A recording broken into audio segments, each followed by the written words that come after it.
ہاں جی، پہلے تو یہ آیت میں چھوڑنے لگی تھی کہ یہ آیت ہم پڑھتے ہی نہیں ہیں، کیونکہ اس سے پیچھے صرف 2 آیتیں چھوڑ کے سیم ویسی آیت جو ہے یہ دیکھیے اوپر لگی ہوئی ہے، سیم ویسی آیت پیچھے آتی ہے، ٹھیک ہے۔ لیکن پھر میں نے سوچا کہ ہم نے تو انشاءاللہ یوٹیوب یعنی جو ہم نے چینل بنایا ہوا ہے مکمل قرآن پاک ہم نے کرنا ہے۔ اگر تو یہ ہم آیت چھوڑ دیتے ہیں تو پھر ہمارا قرآن پاک مکمل نہیں ہو پائے گا۔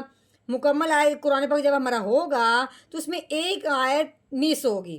اس لیے میں نے کیا کہا کہ اگرچہ ہم نے پچھلے یہ سیم آیت پیچھے پڑھی ہوئی ہے، لیکن قرآن پاک کو مکمل کرنے کے لیے ہماری اس آیت کا پڑھنا انتہائی ضروری ہے، تاکہ ہمارا قرآن پاک مکمل ہی پورا ہو سکے۔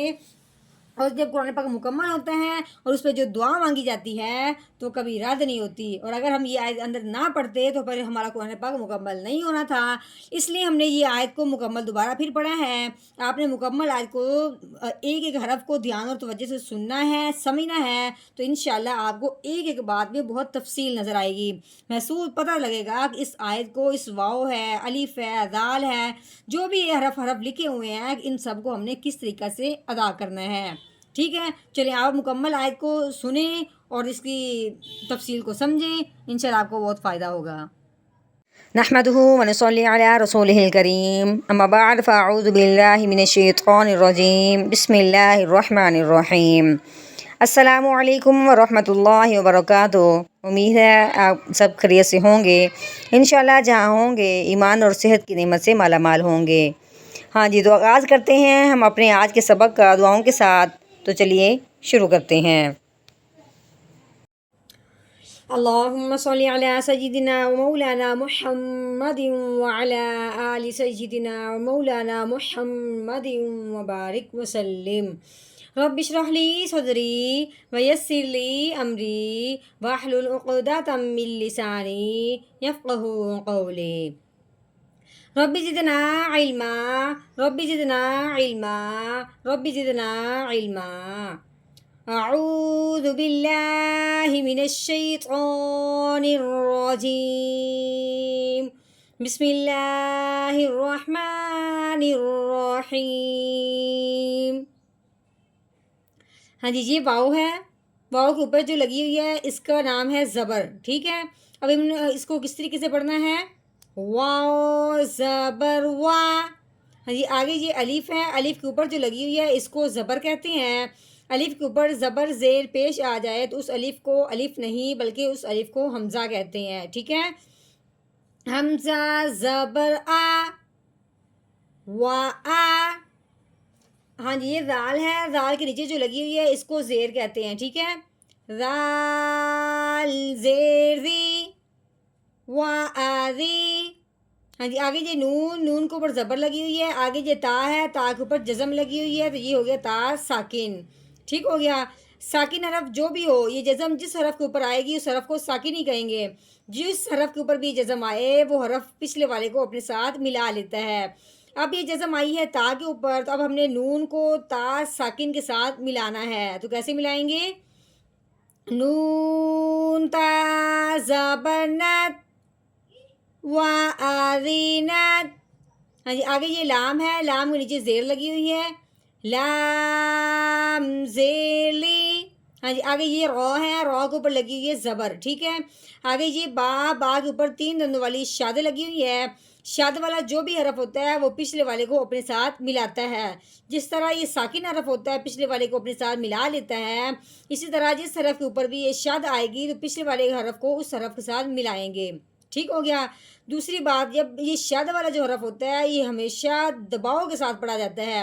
اب ہم نے رو کو با کے ساتھ ملانا ہے لیکن دباتے ہوئے، کیسے؟ رو با زبر روب، ہم نے کیا کر دیا؟ دبا دیا، روب لی روب۔ اب با کے نیچے زیر ہے، اب وہ بھی پڑھیں گے، با زیر بی لی روب بی۔ ہاں جی، آگے دیکھیں یہ ہاں ہے، ہاں کے اوپر زبر لگی ہوئی ہے، آگے اس کے ساتھ ہی الف ہے۔ الف سے پہلے حرف پہ جب زبر آ جائے تو پہلے والا حرف اس کے الف کے ساتھ ملتے ہوئے ایک الف کے برابر لمبا ہوگا۔ اب ہم نے ہاں کو الف کے ساتھ ملاتے ہوئے ایک الف کے برابر لمبا کرنا ہے، تو کیسے پڑھیں گے؟ ہا الف زبر ہا لی رب بی ہا ہاں جی آگے یہ واو ہے، واو کے اوپر زبر لگی ہوئی ہے، واو زبر وا، ہا کے اوپر لگی ہوئی ہے پیش، آگے یہ قوف ہے، قوف کے اوپر 3 دندوں والی شاد لگی ہوئی ہے۔ اب ہم نے کیا کہا تھا کہ شاد والا جو بھی حرف ہوگا وہ پچھلے والے کو اپنے ساتھ ملائے گا۔ اب ہم نے ہا کو قوف کے ساتھ ملانا ہے اس شد کی وجہ سے، تو کیسے پڑھیں گے؟ ہا قوف پیش حق وحق۔ ہاں جب قوف کے اوپر زبر لگی ہوئی ہے، آگے تا، تا کے اوپر جزم آنے کی وجہ سے تا ساکن ہو گیا، ساکن حرف بھی پچھلے والے کو اپنے ساتھ ملاتا ہے۔ اب ہم نے قوف کو تا ساکن کے ساتھ ملانا ہے، تو کیسے پڑھیں گے؟ قوف تا زبر قات وحقات۔ ہاں جی اب آگے یہ گول دائرہ، گول دائرے کا نام کیا ہے؟ آیت کہتے ہیں، وقف کہتے ہیں، یا پھر بعد کا مکمل ہو جانا۔ جیسے ہم یہ مکمل آیت پڑھ رہے تھے، یہاں آپ آنے کے بعد جب یہاں پہنچے ہیں تو اس آیت کے اندر جو ترجمہ تھا، جو بات تھی، وہ یہاں پہ مکمل ہو گئی ہے، ٹھیک ہو گیا۔ اب اس گول دائرے آنے سے جو ساتھ والا حرف ہوتا ہے نا، اس کو اس طرح ساکن کر دیتے ہیں، جس طرح جزم آئی ہے نا، حرف ساکن ہوا۔ اگر ساکن نہ بھی ہوتا نا تو ہم نے اس وقف کی وجہ سے اس کو ساکن کر دینا تھا، ٹھیک ہو گیا۔ اب ہم نے ساکن کرنا ہے تو وقف کی صورت میں وہ پہلے سے ساکن ہے، تو پھر ہم نے اس کو ویسے کے ویسے رہنے دینا ہے، صرف ہم نے اپنی آواز کو نیچے کی طرف لے کے آنا ہے، یہ محسوس کرنے کے لیے، یہ واضح کرنے کے لیے کہ یہاں پہ بات مکمل ہو گئی ہے۔ جیسے کہ پہلے ہم نے پڑھا ہے وحقات، آگے وقف وحقات وحقات، صرف اپنا لہجہ تھوڑا سا نیچے کی طرف لے کے آئے ہیں، معلوم ہوا کہ یہاں بات مکمل ہو گئی ہے۔ ہاں جی مکمل آیت کا ہم نے کر لیا ہے توڑ، اب ہم نے کرنا ہے اس مکمل آیت کا جوڑ، یعنی کہ روانگی کے ساتھ پڑھیں گے اعوذ باللہ بسم اللہ کے ساتھ۔ تو چلیے شروع کرتے ہیں۔ اعوذ باللہ من الشیطان الرجیم، سورۃ الانشقاق، مکیہ، بسم اللہ الرحمن الرحیم،